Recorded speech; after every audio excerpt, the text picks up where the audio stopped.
internets. Welcome to Combat Jack and Dallas Penn Go to the Movies, where we tell you which of the latest and greatest blockbuster films is worth your time and your money to go see in the theater. That's right. If we like a movie, it gets 2 salutes. If we don't like a movie, it gets a pixelated Dawn of the Planet of the Apes, directed by Matt Reeves and starring Andy Serkis, Gary Oldman, and Kerry Russell. The genetically evolving apes find themselves at a critical point with the human race in the wake of a disaster that has changed the world. And that disaster is the simian flu.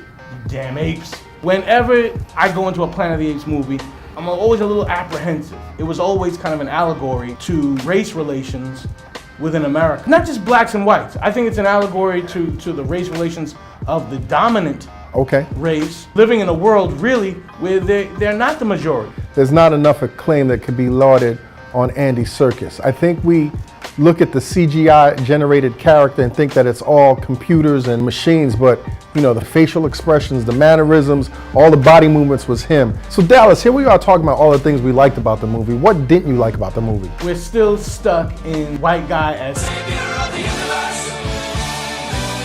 blonde head, super compassionate, you know, the apes apologizing to the white man for the plight of the planet. That hurt my feelings. Now, did you notice how the survivors of the simian flu were like all of one type of people? It was like all white people. Mostly white people. But I was always told as a young kid, when you shave a chimpanzee, you see his skin is white.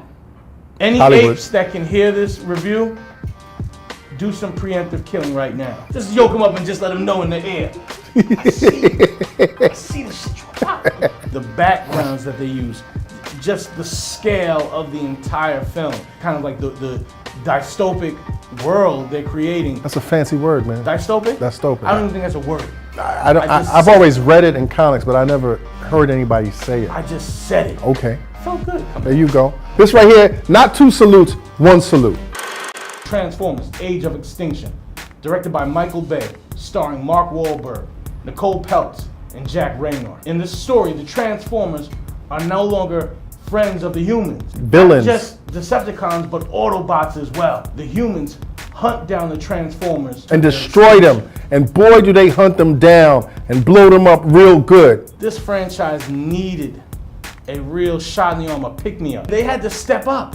And by doing so, they brought in Mark Wahlberg. I'm so glad they got rid of Shia LaBeouf. Yeah. Because I'm tired of his pasty, flat face. I thought Mark Wahlberg would be the perfect addition to this movie. Mark Wahlberg carries a sense of gravitas, a sense of seriousness to every project that he comes to. This was hot garbage. Transformers Age of Extinction was close to 3 hours of extinct garbage. After you got past the bells and whistles of the special effects, and they looked good, but after a while, it was just too damn much. It has no plot, it's senseless, and it's too damn long, and it starts attacking your senses. Personally, I don't ever want a franchise to die, but I want this one to go somewhere in the corner, somebody pull out the plug, and it just wither and rust and die. Go away, Transformers, go away! I don't even want to talk about this movie anymore. This movie gets too pixelated.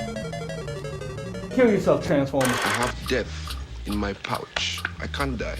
Finally, is Finding Fela. Finding Fela. Directed by Alex Gibney. Finding Fela is an insightful and provocative look into the life of the iconic Nigerian musician, activist, freedom fighter, everything, Fela Kuti. Specifically, the movie tackles his music and socio-political importance. And also, the documentary takes an interesting technique of using footage of his life, as well as the making of the theater, the Broadway play Fela. Yes, it intersperses the two. I know his music, but I did not realize how deep and how important his backstory was to the development of Nigeria. He used his music as a weapon because a lot of things were going on in the then corrupt government of Nigeria with the refining of oil and the whole nine. Still going on. But he really was like, yo, I'm not here to just dance and shake my ass and entertain. I'm going to use my music and my lifestyle as a method of revolution. What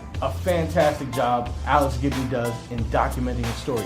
I love the archival interviews with Fela, where in his own words, he talks about what he's doing. People say, oh, this guy's a madman.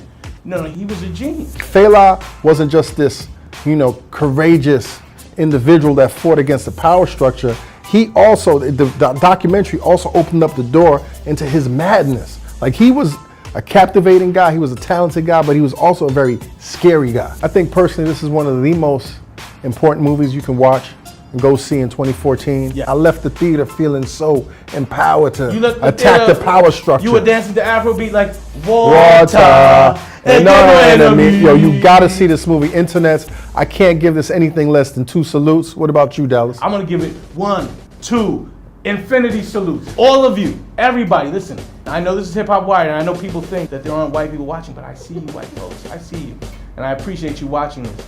I need you guys to go see Finding Fela. Make Finding Fela a hit.